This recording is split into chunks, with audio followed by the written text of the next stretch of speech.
Hey guys, Nick here. This is probably gonna be a shitty video, but that's alright. Um, I'm gonna be making a throttle cable for my old school scooter, and I first start out with these are index shift cables for a mountain bike. Um, as you can see, I'm gonna be doing that sort of thing. So what I'll have to do is grind that down so it fits inside of here. So I'll do that real quick.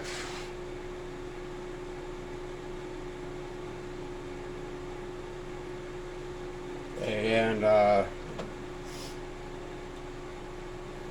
make sure I'm doing this on the bench top, so I'm doing it different. I usually do it right on the project, marking what I need and everything.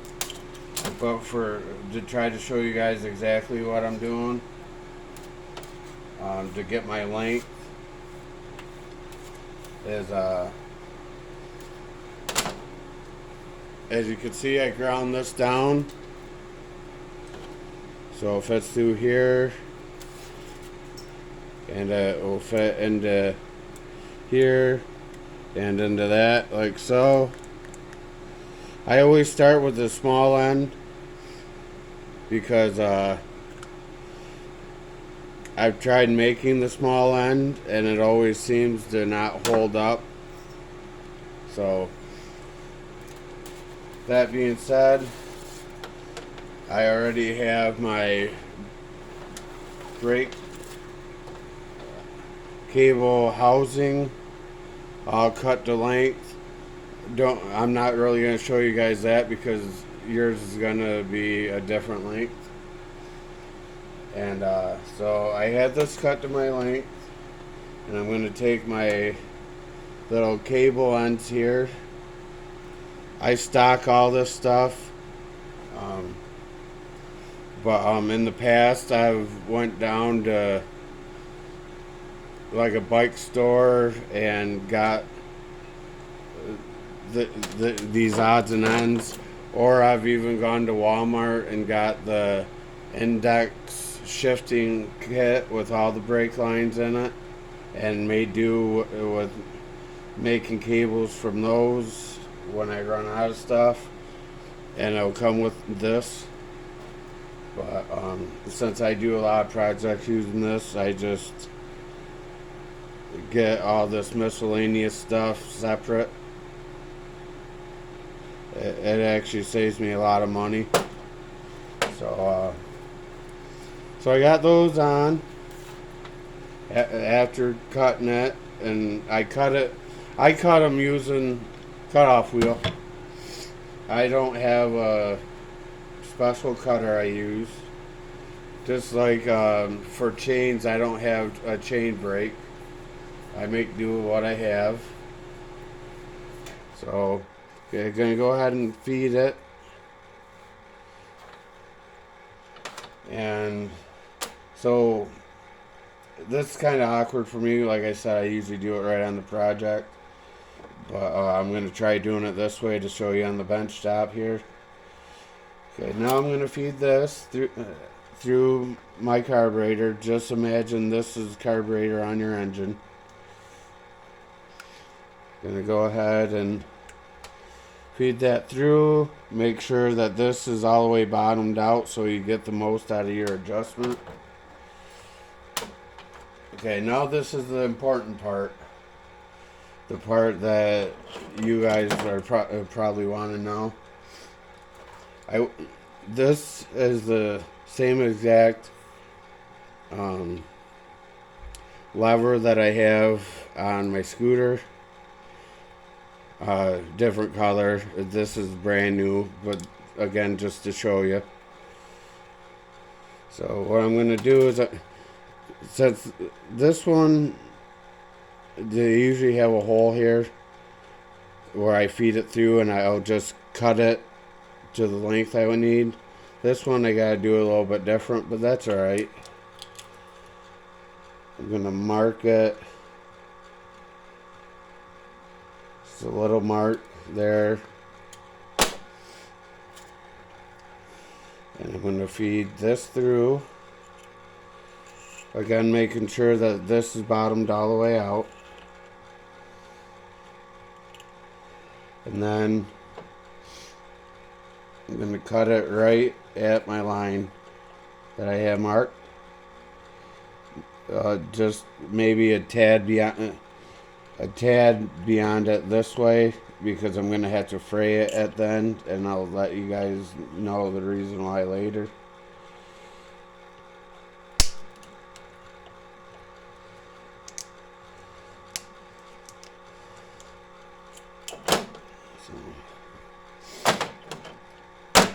Okay, now that should give me my length.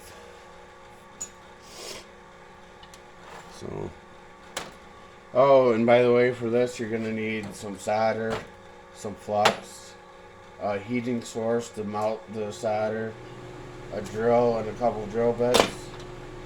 Right now, I'm going to take this drill bit, which is slightly smaller than what a brake cable end would be, and I'm going to take a piece of wood. I'm going to drill a hole in the wood.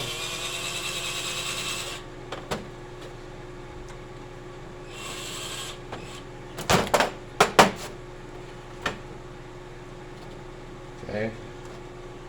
Now I'm going to go into here and drill a hole, a smaller hole, about the size of what the actual cable liner is.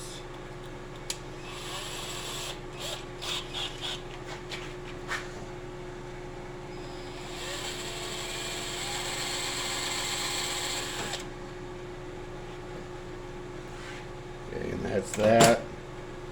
Now this is important.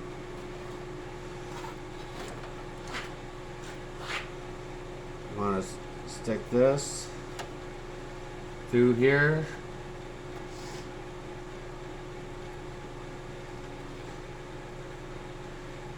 And then you're going to want to purposely fray this, which usually you try to avoid when you're working with brake cable.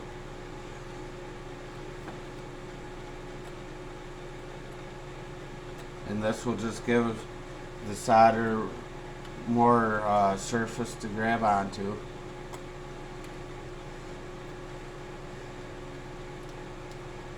All the time I usually fray this and then try putting it through here, and it's a bitch, but it's possible to do it. Now this is paint lacquer thinner, not paint thinner, lacquer thinner. I also use brake cleaner, not carburetor cleaner, but brake cleaner, because brake cleaner does not supposed to have any oils or anything in it. So what I'll do is I'll flip it like that, and I'll soak that end right in that lacquer thinner.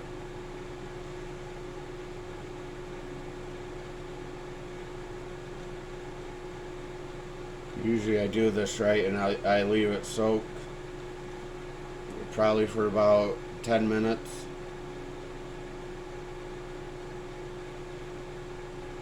But I've previously cleaned this, so.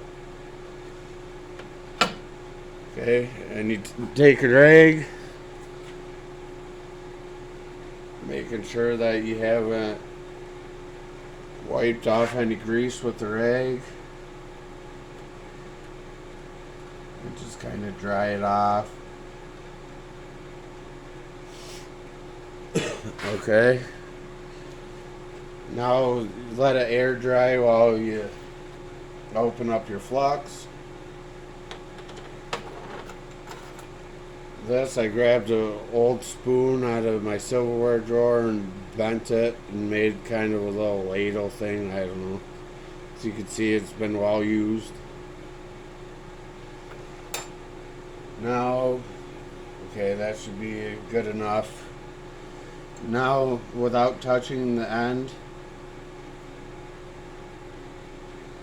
just dab that right in your flux.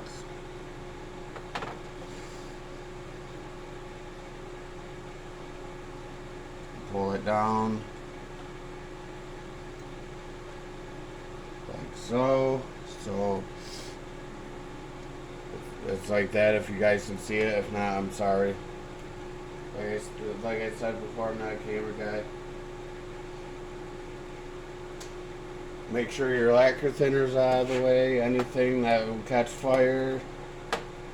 I have a fire extinguisher. Always have one right next to where I'm welding, grinding, whatever. Fire this up. Get my solder ready.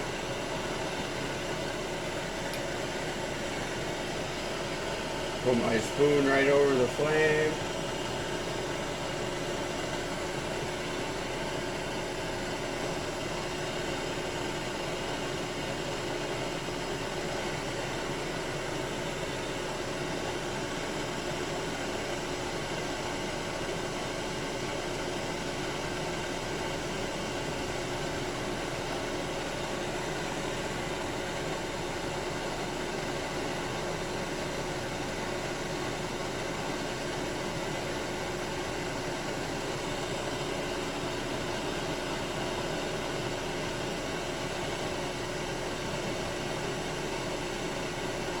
There's a different kind of solder that I'm used to using.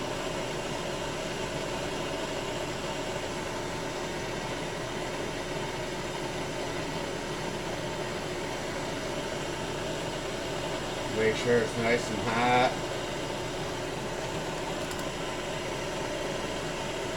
And then careful and quick like. This might take a couple tries.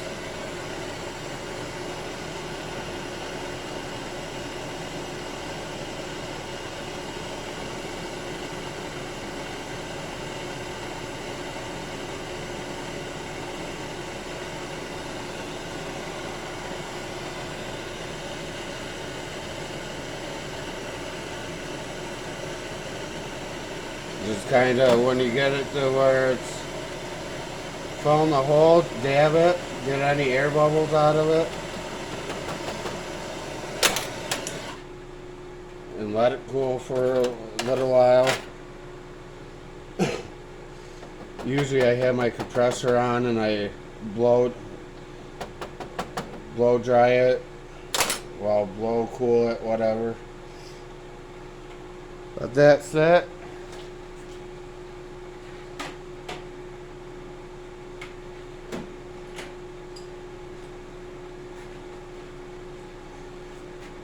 And with a screwdriver, you just kind of chisel it out.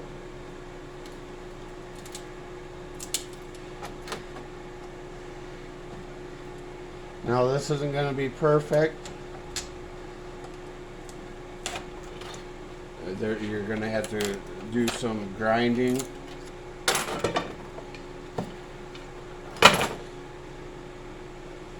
It's actually not real bad.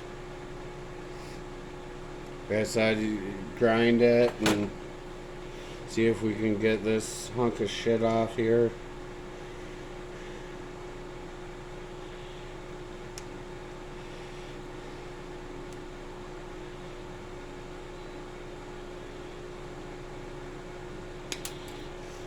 Yep. And then you just grind it or you file it, however you want to knock it down. It's lead, it's soft. It's pretty workable, and then there you have it, an end to a throttle cable that's really strong. Thanks for watching, guys.